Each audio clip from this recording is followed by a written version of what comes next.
Welcome to the fourth installment of the Skill Series brought to you by the Healthy Campus Unit. The Unwind Your Mind Skill Series provides a study break opportunity to learn skills that can help you connect to different resources and services on campus, connect with other students, and cope better with the stressors of student life. We're so excited to be joined by Caitlyn Cranwell of ATCO Blue Flame today. This is a great time of the year to talk about this, as during finals, eating healthy can be difficult to do. ATCO Blue Flame is a community partner that you can connect with to build your skills in the kitchen. According to the 2013 NCHA, 2/3 of the students report that they are interested in receiving more information about nutrition. So now I'm going to introduce to you Caitlyn Cranwell. I'm saying that right? Yes. Caitlyn has been working with ATCO Blue Flame for over 4 years and is involved in educating the community and helping them with any food-related questions they might have. Caitlyn also has regular segments, TV morning show, so you might recognize her voice. I would like to say before we move on, please feel free to ask questions in the chat box throughout the presentation, but we'll be addressing all these questions at the end of this presentation. So without further ado, I'm going to pass it over to Caitlyn to kick us off with the presentation. Thank you. So meal planning or menu planning, it's actually not a hard thing to do. A lot of the time we think, what am I going to have for dinner? What am I going to eat for lunch? How am I going to plan my day? And a lot of our planning does revolve around food.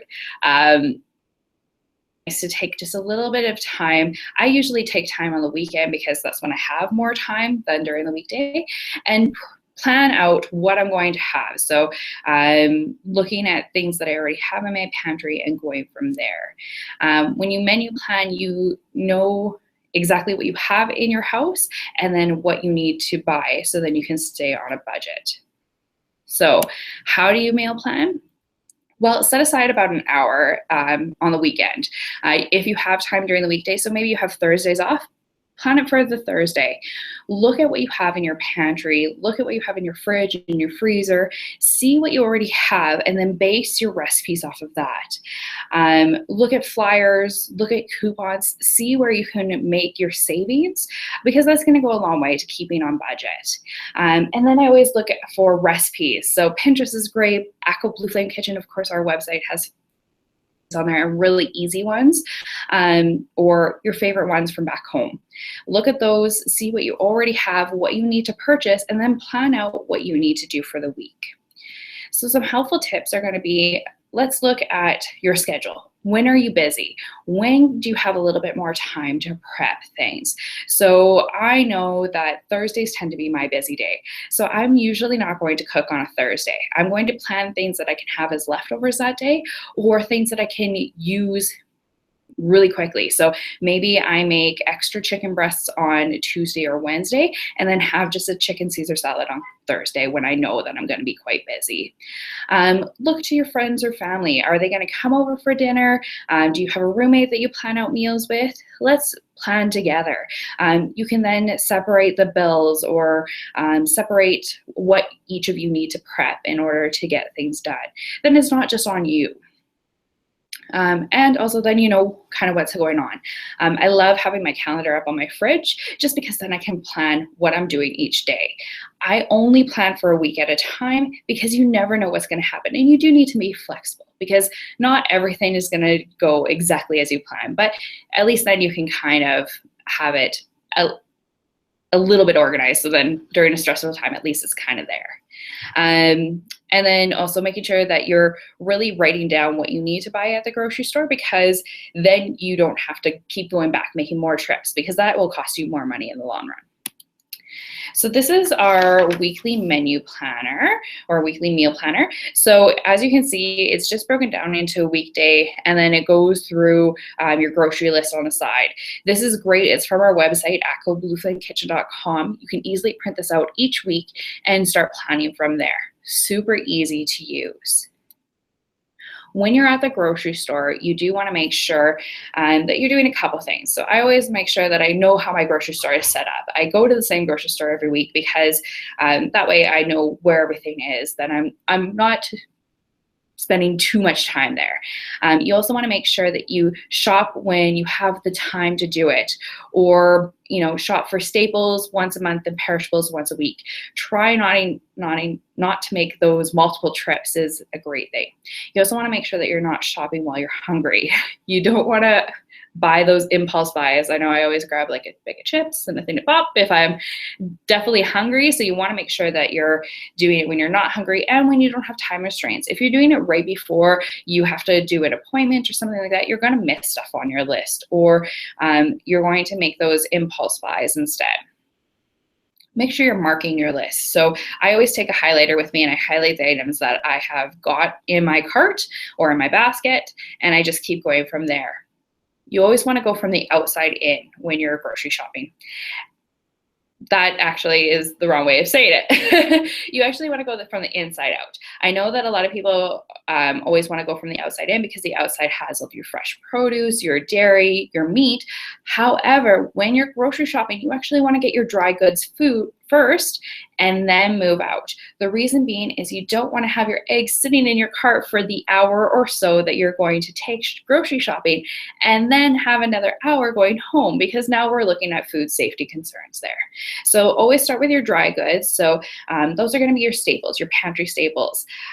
Look for those on sale. They come on sale quite regularly, like buy two, get one free, or the larger bulk ones are a little bit cheaper, or maybe you and a couple friends can go in on a couple of the bulk items. I know that a lot of us don't have that much room, so the bulk items, although it is a better price, some of us just don't have the actual space to put it. So if you and a friend or you and your roommate can go in and divide that, that's perfect. And then be flexible. The flyers will give you more, like most of your ideas there, and the coupons. But when you get into the grocery store, sometimes they have prices on sale, or maybe instead of chicken breast, you notice that the whole chickens are cheaper. We'll go for that instead. So be flexible with your ingredients that you're purchasing. Once you're home from the grocery store, make sure you put your groceries away in amounts you're going to use. So things like meat, the family-sized chicken breasts are usually a lot cheaper than buying the small packs. So put them in a way into amounts that you're going to use. So I usually put 2 breasts in each freezer pack. That way I can take it out. I make one for one meal and one for another meal, or for lunch the next day. Always write on your packages the date that you freeze them. So if I purchase them today, I'm going to put today's date, just so that I know how long they've been in my fridge or my freezer. Wash and trim your vegetables before refrigerating, but only do enough that you're going to use within a couple days. As soon as you wash or trim vegetables and fruit, they should be consumed within 1 to 2 days, just because now you're creating a surface area for bacteria to grow. So you do want to only do what you can eat within a couple days, and then leave the rest as is. Best before dates.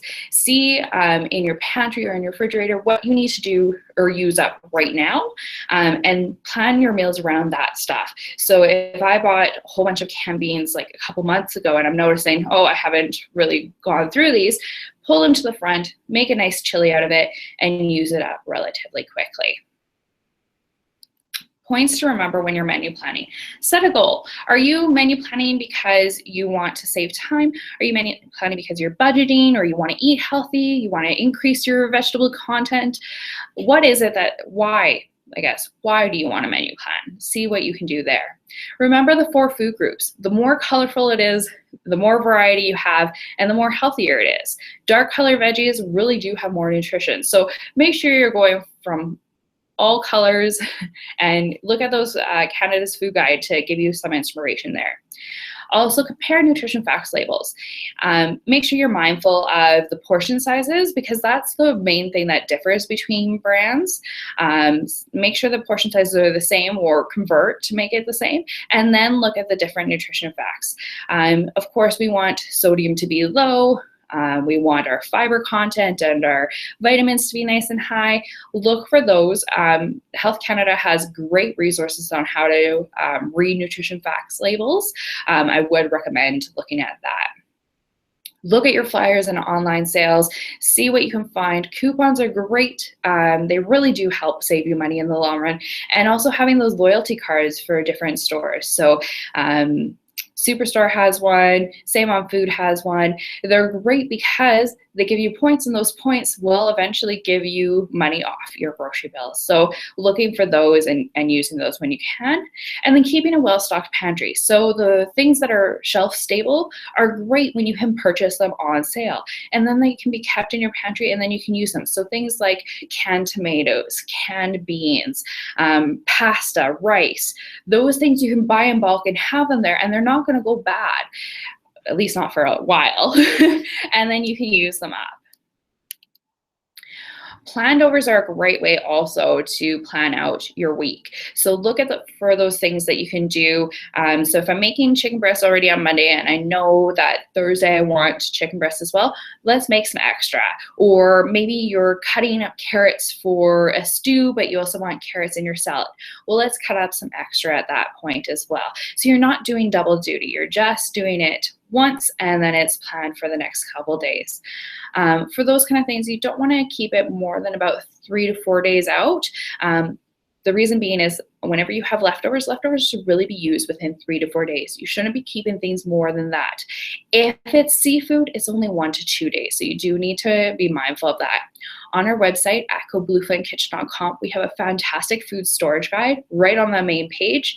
It's great way to figure out if you have stuff in your pantry that you're not sure how long you've had it for, or in your fridge or freezer. At least then you can look at it and compare, or you can give us a call and we can help you out with that. A lot of people are always asking us about how do we eat healthy. I know everything within moderation is always considered a key thing. Yes, but moderation is very subjective.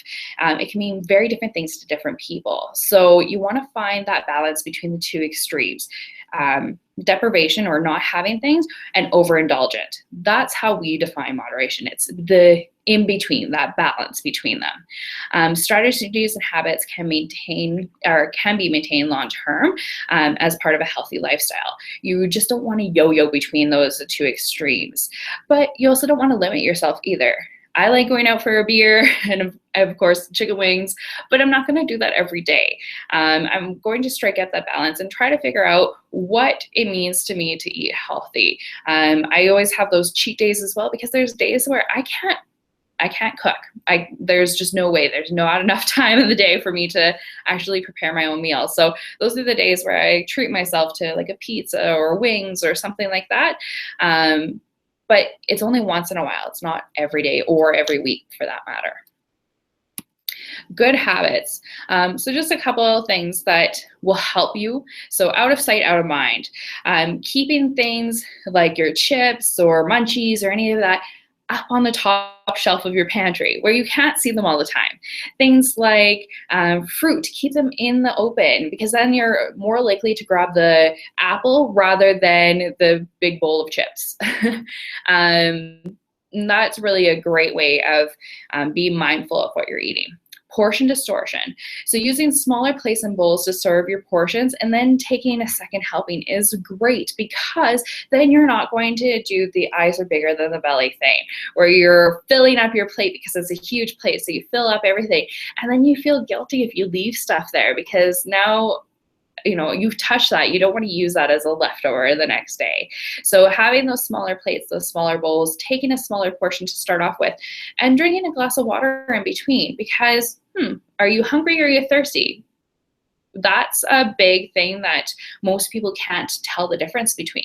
So taking your time, eating slowly, and seeing whether or not you're actually hungry. Is it listening to your body? If your body is saying, I think I'm full, then stop eating. You can always eat a small snack later on, but at least then you're not overindulging at that point. Keeping the leftovers in the kitchen and not at the table is also a great way of avoiding that portion distortion. So I always fill up my plate in the kitchen, and then I move to the kitchen table after that.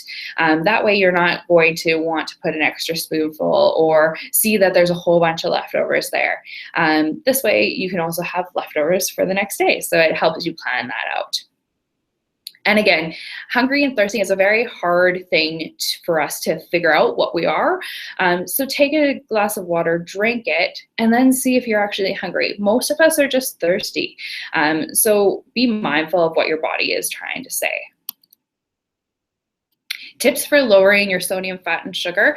So these are the areas that most of us want to avoid or want to lower in the long run. Sodium, buy low sodium or no sodium added ingredients. Things like you can get no sodium added chicken broth to make your soups or stews. You can buy things like Mrs. Dash seasoning, which doesn't have any sodium added to it. Just watch for those low sodium items and see what else is in place, because sometimes they do add other things, or they call sodium other things or salt other things. So you do want to just read your nutritional facts and your ingredient label a little bit better. Low fat ingredients are always great.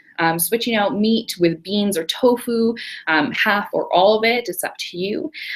Also, try to do those like meatless Mondays, or plan a day that you're not going to have meat in there.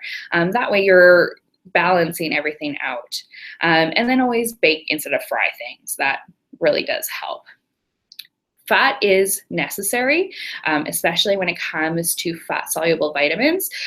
So pick and choose what you want to have as your fat products. So I love yogurt, and I love full fat yogurt. That's my vice. I absolutely adore it. So then I'm going to go with lower fat items like chicken breasts or lean cuts of meat, so that I can balance that out. So just look and see what you can balance.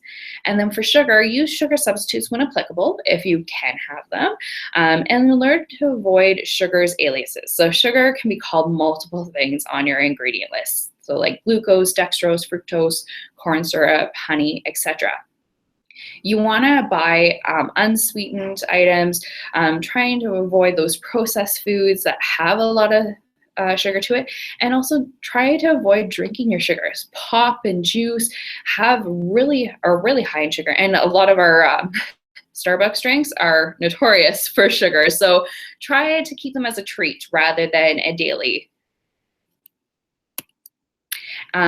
Last but not least, we have our PDF guides. So on our website, we have lots of guides. So Power Up is our smoothie sheet, and On the Go, it has just some snacks, so you can make your own granola or make your own granola bars. We also have our student guide here. Actually, I think it's there.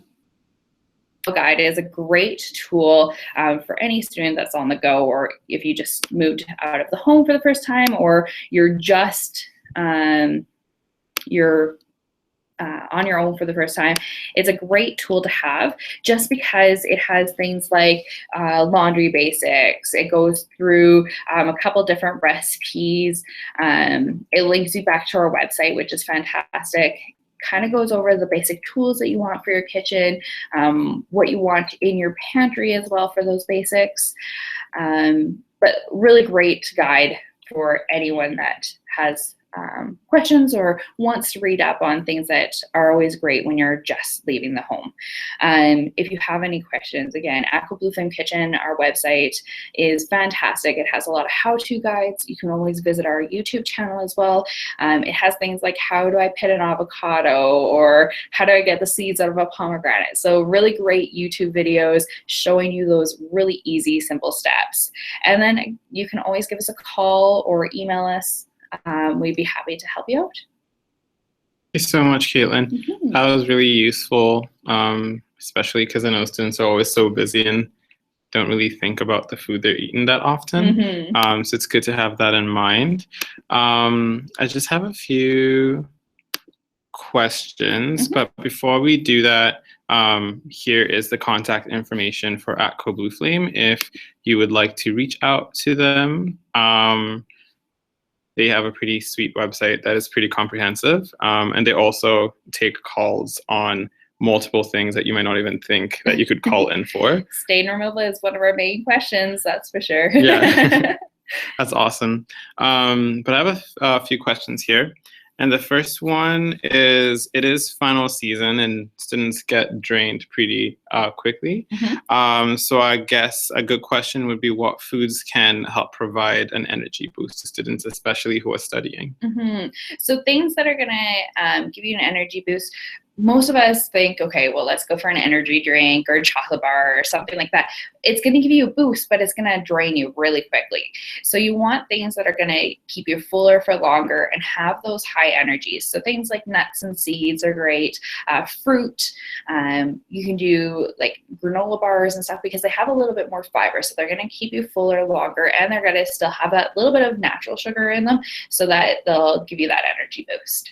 Awesome. Is it all granola bars, or is it specific? You do want to make sure that you're reading your nutrition label. Compare a couple different ones. Protein bars, you're gonna get a lot of other ingredients, and for some of those, they could be quite heavy. I prefer using ones that have more of the rolled oats, the fruit in it, maybe a little bit of honey or chocolate just to give you that little bit of sugar. But you're looking for whole ingredients. That's good to know. So students tend to have a pretty busy lifestyle. And for those who know they should meal plan, but when it comes down to it, they never actually do it. Do you have any tips to help get people motivated to make a meal plan or to make the process of planning it a bit more convenient? I find that being colorful is always the best way to do it. So I have a Monday through to Friday calendar that's very bright. It's on my fridge, and it's actually a whiteboard. So then I can kind of choose my meals, and I'm able to change things on the go if I need to. I make sure that they're easy things. My slow cooker is one of my best friends, of course. It's a great tool to have, especially if you're not going to be home most of the day. Throw it in the slow cooker, let it go, and then by the time you get home, you have a great meal right there. My other, I guess, thought would be meal planning and menu planning really does allow you to stick to a budget. It does reduce your food costs because now you're not wasting food. Because I find if I'm just purchasing things willy-nilly, sometimes I eat it all, sometimes I don't, and then I'm wasting that food. And then things can spoil in your fridge. They can also spoil in your freezer because freezing doesn't actually kill bacteria. It just slows it down. So things can still spoil in your freezer, and especially if you have a fridge freezer, because that cycles on and off. It's not like a deep freeze. So things in your fridge freezer, you should be only using or having them in there for a month at a time. So for any of those questions, just give us a call. We can help you out with the food storage stuff. But sticking to that budget and really looking at coupons and flyers helps in the long run. And then you can do fun things like going skiing on the weekend, and you can plan out those other activities. Awesome. One last question is, I find that I'm always hungry. Are there certain foods that I should be eating so that I'm a little bit more satisfied and feeling a bit more fuller for longer periods of time? When we find ourselves being hungry all the time, we tend to graze or we tend to grab things that are quick and easy. So like a burger or like French fries or stuff like that. Unfortunately, a lot of those things are high fat, high sodium, but they don't have a lot of bulk to them. So it's not going to make you feel full for a long period of time. You might feel full for about an hour, but that's about it. So you want things like nuts and seeds, high fiber content ones. So your granola bars with the higher fiber is always good. Cereals, grains, whole grains to be exact, things like that, where it's going to keep you fuller for longer. So start off the morning with maybe like some porridge or something that has that high fiber and that nice bulk to it. Ancient grains or like steel cut oats are going to have that bulkiness. And then having things like fruit and vegetables that already have fiber to them, have those as your grazing items throughout the day, nuts and seeds as well. And then making sure that you're eating quite a big meal during lunch and a bigger meal during supper as well. So then you're balancing that out. The more you follow the healthier eating style like that each day, the less likely you are to be full. And then also making sure that you're keeping up with your water content. Most of us don't drink enough water during the day, and that can also make us feel hungry because there's nothing there. So keeping up, I always have my water bottle on hand. I make sure it's nice and cold because I like cold water. And then trying to fill it up regularly. The university is great. We have a whole bunch of water fountains everywhere, so there's no excuse not to drink water. Cool. That's all the questions that I have for today, but those are some pretty good tips. Thanks. Good advice for breakfast options, just there in that last question, because I think morning's a time where you eat that like quick snack and you grab it from somewhere and buy it, and actually just doesn't keep you full for a longer period of time. So that's it for today. There are a few takeaways from this, such as how to menu plan during busy times and some easy snacks and meal recipes. But I wanted to take the moment to thank you so much, Caitlyn, for sharing your knowledge with us about how to meal plan and sharing these tips for grocery shopping and meal planning and working that with a busy student schedule. We hope that this Unwind Your Mind skill series has inspired you to integrate meal planning into your agenda, and that you feel a bit more confident knowing that there are tools in the community to help you get started. Remember that ATCO Blue Flame can help you with any of your meal prep questions and needs, and they're a great free resource to use. Thank you so much for tuning in and spending a little bit of your afternoon with a healthy campus unit and ATCO Blue Flame. Please feel free to join us on December 8th at 11 a.m., where we'll be streaming the next installment of the Unwind Your Mind skill series, all about sleep. Thank you so much. Happy finals. Bye.